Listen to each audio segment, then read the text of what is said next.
morning, ladies and gentlemen. It is Sunday evening on the 12th, preparing your lessons for tomorrow, April 13th and 14th. And I got to tell you, it has been a rough week, but there's been some good things. So I'll happily share those with you. Anything we can do to stay sane in hard times. Our goals today, we're going to give you an update on the outbreak, do our riddle of the day. Don't forget your daily check-in. You guys are doing a very good job of that. And we'll be reviewing for the test that I will be putting online in midweek. And we'll talk more about that in a moment. But for a little change of pace. There you go, guys. Things that happened that were good this week. I have a feeding station for the birds on my deck, and I had a fat happy squirrel decide to suntan his tail while keeping his head in the cool shade. This is on the very, very hot day we had on Wednesday when it was 90 degrees outside. This photo here is of the super pink moon as it rose over the center of town to the east where the moon rises. And I decided to take a picture of that and celebrate a little happiness and some beauty that occurred in the middle of the week. And then, of course, this guy in the middle here caught a nice couple of fish while I was social distancing. Fishing is a wonderful outdoor activity, and you can't get more social distance. If you are within a fishing pole of another person, you are not social distancing. You should get at least a 6-foot fishing pole. And if you're too close, you'll hook them and they'll get the message really quick. So celebrate some of the good things that have happened this week. We have our riddle of the day, a double track of some sort. I wonder what it might be. We'll take a look and find out. And now for the business. Doubled cases globally. Almost a million. We've gone to 1.7 million, 112,000 recorded global fatalities. U.S. totals over 500,000 with almost 22,000. Arkansas still pacing flat with 1,280 cases, 27 fatalities.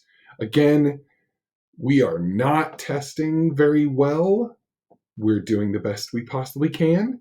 And I appreciate Arkansans who are sheltering in place as much as possible to slow that viral spread. Those 27 fatalities say that we are doing the best we possibly can. That is good to see. Let's talk about what your week will look like. Don't forget to answer the daily check-in. You guys are doing so good with that. I hope you're appreciating the simplicity. Watch the video, do the check-in. Attend because you're attentive.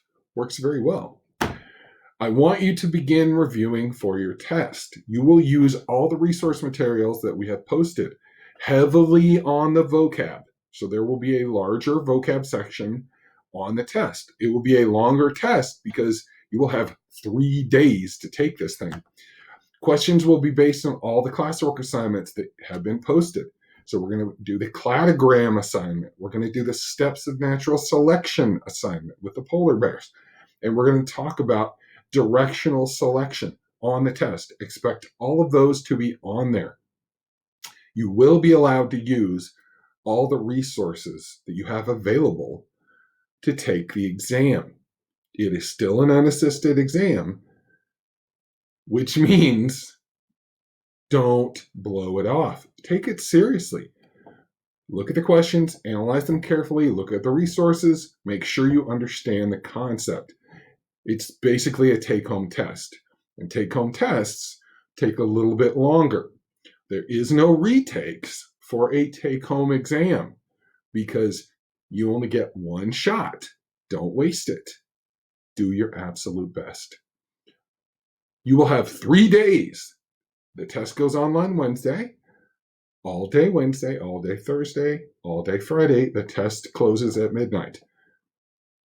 You will have to contact me directly if you don't take it, because I got to grade this and get it done. And then we will be able to move on to ecology, about things growing and being happy. It's a good thing. It's a good thing. Let's close out the lesson today. The riddle of the day is on the right track. And this reminds me of Dr. Jonas Salk, my celebrated scientist of the day, who in a dark time 65 years ago, when children and adults all around the world were being plagued with polio paralysis. Some people couldn't walk, some people couldn't breathe, and Dr. Jonas Salk worked on the first global vaccine, which almost completely eradicated the virus. It is not considered a realistic disease today because we've all been vaccinated growing up and the disease doesn't exist. So we hope for the moment that the next Jonas Salk rises up, who's currently working in his lab somewhere. We don't know his name. We don't know her name. It could be Dr. Janice Salk. We don't know. But we are hoping that there's a scientist out there working on this exact idea where we could celebrate that person someday. We hope soon. So thank you, Dr. Jonas Salk, for inspiring all of us. For the rest of you, wash your hands, go outside, get some exercise. It's going to be very cold this week. Protect your little baby plants. Also, take good care of yourselves. I miss you greatly, and I hope that things are going well for you. I was so happy to hear from some of you this Friday, and we'll continue doing those meetups on Fridays. Take good care of yourselves. Have a great, safe week.